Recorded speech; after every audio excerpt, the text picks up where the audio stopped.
আচ্ছা, ফেসিয়াল আর hair setting করতে কত খরচা পড়বে? অপর্ণাদি, এর পরের কাস্টমার কে গো? আপনি? তা আপনার কি ব্রাইডাল মেকআপ হবে? আমি জানি না, আপনারা আমাকে সুন্দর করে দিতে পারেন?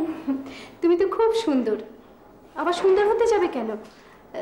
তোমাকে বাড়িতে কেউ কিছু বলেছে? না, অ্যাকচুয়ালি আমাকে না কলেজে সবাই অ্যাভয়েড করে, বলে আমি কি না আগলি। অয়নদাও আমাকে অ্যাভয়েড করে। তোমাকে অ্যাভয়েড করে কেন? আমি জানি না, তবে পিঙ্কি আমার চেয়ে অনেক সুন্দর। কিন্তু পিঙ্কি তোমার থেকে বিগ হার্টেড নয়, that I am sure of. আচ্ছা জানেন, আজকে অয়নদার জন্মদিন, সবাই যাবে। I am invited to. বুঝেছি, আর বলতে হবে না। চলো দীপালি, হো যায় হাম লোগ কা হাতোं का कमाल। আজ প্রমিতাকে এত সুন্দর করে দেবো যে পিঙ্কি অয়নের মন থেকে পার্মানেন্টলি ইরেজ হয়ে যাবে। ওকে? আচ্ছা, কত টাকা লাগবে? তোমার কাছে কত টাকা আছে? মাত্র 100 টাকা। ওতেই হবে, চলো। চলো, একদম perfect. Wow Dipali, you are great. আচ্ছা Pramita, can you wear this dress if you don't mind? তুমি এটার মধ্যে পারফেক্ট লাগবে।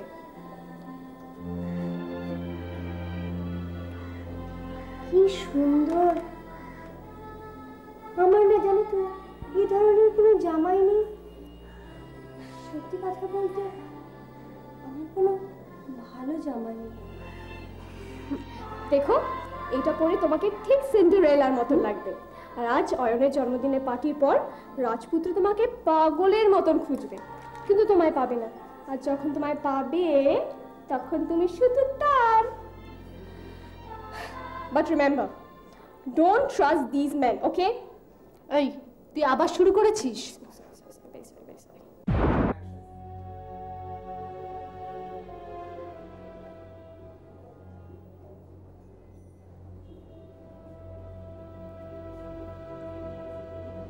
স্যার। ও জগদীশ, তুমি এসে গেছো? বলো।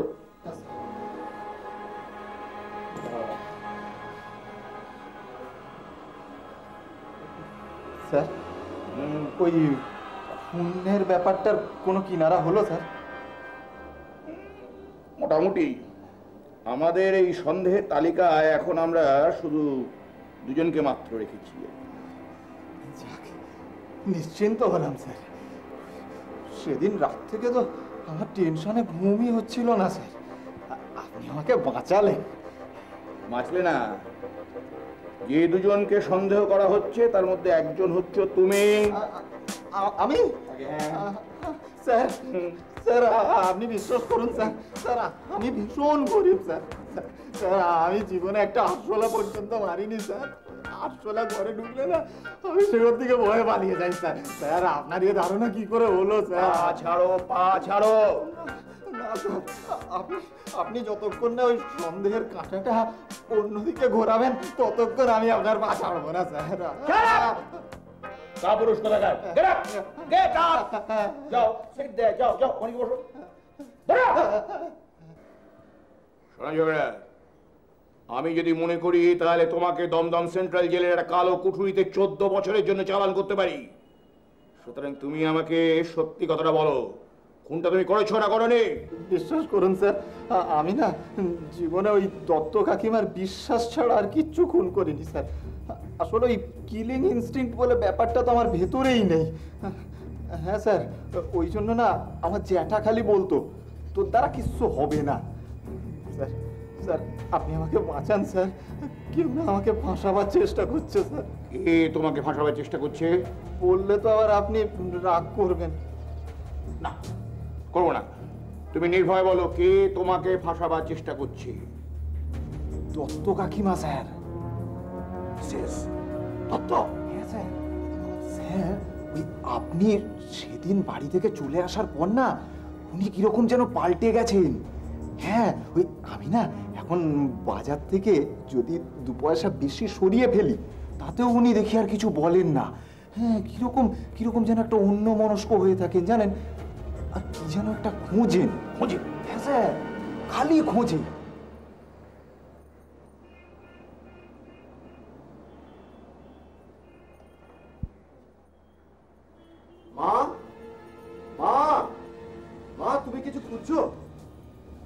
তোমার এখানে কি দরকার?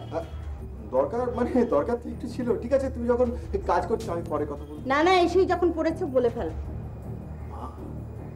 মা, আমি এমন একটা জিনিস পেয়েছি যেটার অ্যান্টিক ভ্যালু ছেড়ে দাও, জুয়েলারি ভ্যালুও সাংঘাতিক, আর সেটা ঘরে এনে তুললেই। আবার সেই আলখাল্লা, টিপু সুলতানের তলোয়ার, লর্ড বায়রনের বেড প্যান? অসম্ভব। আর একটি পয়সাও আমি তোমাকে দেব না। ঠিক আছে, তাহলে তো লেখা চুকিয়ে গেল। আমি বরং ওই কৃপানাথজিকেই বলি। হ্যাঁ তাই বলো। ওই কৃপানাথই তোমার মাথাটা চিবিয়ে চিবিয়ে খাবে। তোমার মাথা খেয়ে আমাকে খুন করিয়ে এই বাড়িটা হাতিয়ে নেবে। সব বেঈমান। না না মা, কৃপানাথজি ফিল্ম বানানোর জন্য অলরেডি আমাকে 2 লক্ষ টাকা অ্যাডভান্স করেছেন। অবশ্য তার মধ্যে সব টাকাটাই খরচা হয়ে গেছে। তা তো হবে। ওই কৃপানাথ খুব ভালো করেই জানে যে তোমার দ্বারা ফিল্ম বানানো হবে না। তারপর ওই টাকা ফেরত দেবার জন্য আমাকে চাপ দেবে, গুন্ডা লাগাবে। আলটিমেটলি আমি ওই চাপে পড়ে ওই কৃপানাথের কাছে জলের দরে এই বাড়িটাকে বিক্রি করে রাস্তায় গিয়ে দাঁড়াবো। ভগবান, কি ছেলে জন্ম দিয়েছি! তুমি ঠিকই বলেছো মা। ওই খুন হয়ে যাওয়ার পর থেকে না আমার মনটা কিরকম যেন একটু খচখচ করছে। আমার যে খুন হলো তার নাম লাকি দত্ত। কে জানে কে যে কি মতলব করছে, কে জানে। লাকি, আমার কি মনে হচ্ছে জানো, শুধু এই বাড়িটাই হাতাতে চাইছে না, আরো কিছু হাতাতে চাইছে। কি মা? একটা বই। বই? আর একবার বলুন তো স্যার। একটা বই। বই? কিন্তু স্যার ওই দত্ত কাকিমা তো জীবনে নবকল্লোল আর আনন্দলোক ছাড়া কিছুই পড়েননি। আচ্ছা স্যার, আপনি কি মনে করছেন যে উনি কোনো পুরনো আনন্দলোক খুঁজছিলেন? স্টুপিড ইডিয়েটের মতো কথা বলো না। পুরোনো আনন্দলোক 1 ডজন ওই কলেজ স্ট্রিটে পাওয়া যায় 6 টাকা দিয়ে। তাতে আমার ইন্টারেস্ট থাকবে কেন? তা তো ঠিকই। তাহলে স্যার উনি খুঁজছেন একটা বই, বিদেশি ভাষায় লেখা। ওই বইটা এসেছে ইজিপ্ট থেকে ওই লাকি বাবুর বাবার সঙ্গে, ওয়ে ব্যাক ইন 1952। হ্যাঁ স্যার, আমার মনে পড়েছে স্যার। ওই লাকি বাবুর বাবা নাকি একবার ইজিপ্ট গিয়েছিলেন ওই কি একটা রেল লাইন পাতার কাজে। তার কারণ হি ওয়াজ অ্যান ইঞ্জিনিয়ার। উনি ওই ইজিপ্ট, মিশরে গিয়েছিলেন ওই রেল লাইন পাতার কাজ করতে, এবং সেখানে ওই মাটি খুঁড়তে খুঁড়তে উনি হঠাৎ এই বইটা পেয়ে যান।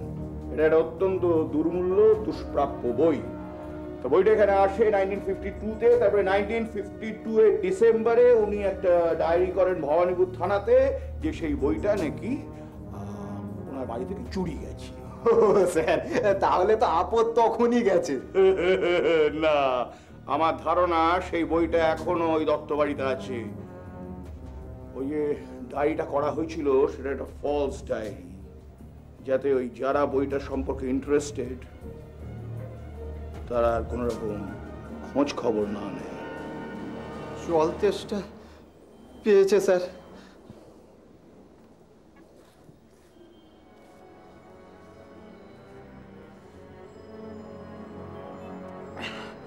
দাঁড়ান স্যার, আগে আপনার কথাগুলো একটু হজম করে নিই। আচ্ছা স্যার, বইটা কি খুব দামি? না, এদেশে ওই বইটা খুব একটা দাম দিয়ে কেউ কিনবে বলে তো আমার প্রত্যয় যায় না। তবে হ্যাঁ, বিদেশে কিন্তু ওই বইটা খুব দাম। স্যার, আপনি আমাকে কি করতে বলেন? তোমাকে ওই বইটা খুঁজে বার করতে হবে। বইটা যে এ বাড়িতেই আছে, তুমি শিওর? আমি শিওর ওই বইটা এই বাড়ির কোথাও না কোথাও লুকিয়ে আছে। লাকি, তোমার বাবা ছিলেন অত্যন্ত বুদ্ধিমান এবং বিচক্ষণ ব্যক্তি। আমাকে আমাকে ঘোরাক্ষরও জানতে দেননি, এমনকি মৃত্যুর সময় পর্যন্ত আমাকে বলে গেলেন না। বাবা তোমাকে বিশ্বাস করতেন না তাই বলেননি, যেমন তুমি আমাকে করো না। Tit for tat. বাজে ইয়ার কি এখন করো না। বইটা অন্য কারোর হাতে পড়ার আগে যেমন করে হোক আমাদের খুঁজে বার করতেই হবে। প্যাপাইরাস, মিশরের প্রাচীন পুঁথি, ভাবা যায় না, আর সেটা আমাদের বাড়িতে। এক্সাইটিং। আচ্ছা মা, ওই বইটাতে কি ছিল বলে তোমার মনে হয়? লাকি, ওই বইটা না আমি একবারই দেখেছিলাম। ছবি টবি দেখে আমার মনে হয়েছিল সাজগোজের ফর্মুলা আছে ওতে। You mean cosmetics? হতে পারে। তার মানে বইটা পেয়ে গেলে তার ফর্মুলা অনুযায়ী কসমেটিক্স তৈরি করতে পারলে আর তার পেটেন্ট নিলে আমরা বড় লোক। তুমি বইটা খুঁজতে পারবে কিনা সেই কথাটা বলো। অবশ্যই খুঁজতে পারবো মা, অবশ্যই খুঁজবো। মা, বইটা নিয়ে আমি সোজা চলে যাব ইজিপ্টে। ওখানে গিয়ে পাঠোদ্ধার করব। মা, নীল নদে কি ইলিশ মাছ পাওয়া যায়? ইডিয়েট, তোমার দ্বারা কিচ্ছু হবে না। আমার এই জগদীশই ভালো। জগদীশ যাবে ইজিপ্টে, তাহলেই হয়েছে। আচ্ছা মা, এই সন্ধ্যেবেলা জগদীশটা কোথায় গেল বলো তো? আমার লাভ দুটো। প্রথমত, সন্দেহের তালিকা থেকে তোমার নামটা আমরা কেটে বাদ দিয়ে দেবো, এবং দ্বিতীয়ত, তোমাকে আমি যে টাকাটা দেবো তাতে তুমি আরামসে এই শহরে একটা ফাস্ট ফুড সেন্টার করতে পারবে। স্যার, আমি আরেকটু জল খাবো স্যার। গোয়েন।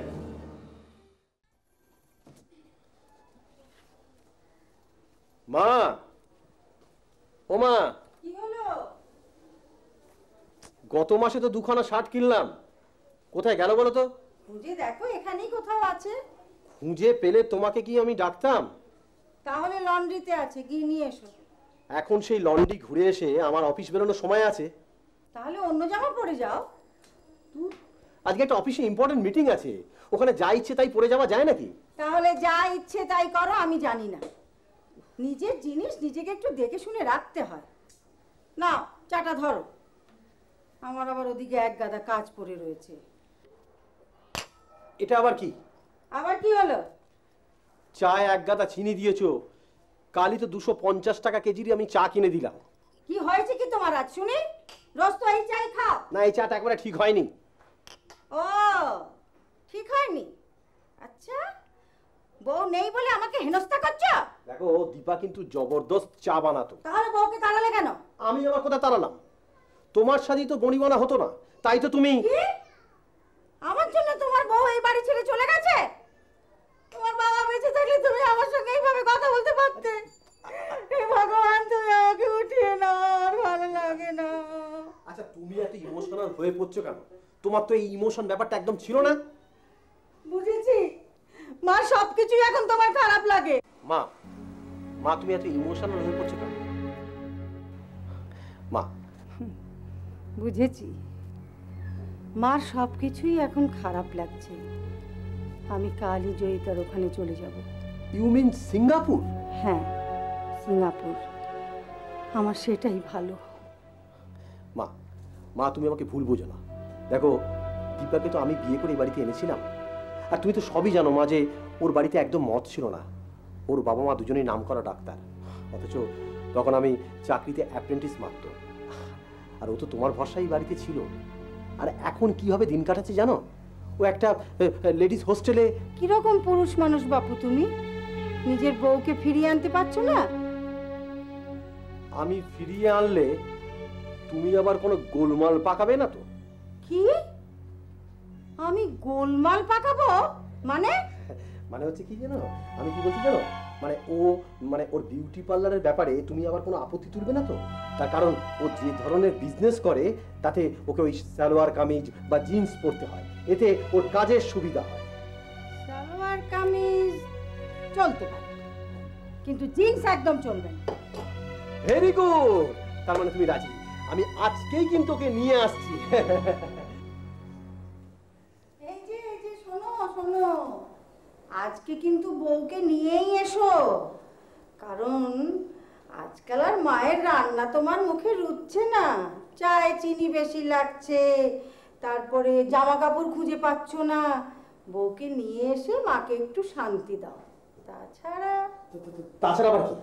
তাছাড়া মোচার ঘন্টটা বৌমা ভালোই রাঁধে। আর তোমার সিঙ্গাপুর?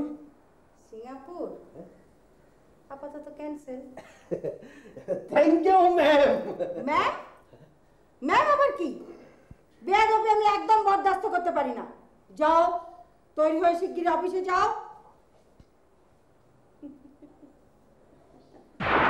এই যে আমি একটা দরকারি কাজ সেরে আসছি। বাই। কি তোমায় দেখে সবাই চমকে গেছে তো? ইয়েস। তুমি গল্প করো, আমি আসছি। Thank you very much. তোমাদের জন্য আমি নতুন করে জীবন শুরু করতে পারলাম। সবকিছু আমার পাশে বদলে গেল হুট করে। মোটেই না, তুমি এমনিতেই খুব সুন্দর ছিলে, আমরা শুধু আয়নায় দেখিয়ে দিয়েছি তুমি কত সুন্দর। মোটেই না, তোমরাই সব। You people are great. আচ্ছা আচ্ছা আচ্ছা, আগে বলো কি হলো তো? আমি গেলাম, আমাকে দেখে সবাই স্পেল বাউন্ড হয়ে গেল। অয়নদা তো আমার দিকে এমন ভাবে তাকিয়েছিল, আমি তো বিশ্বাসই করতে পারছিলাম না।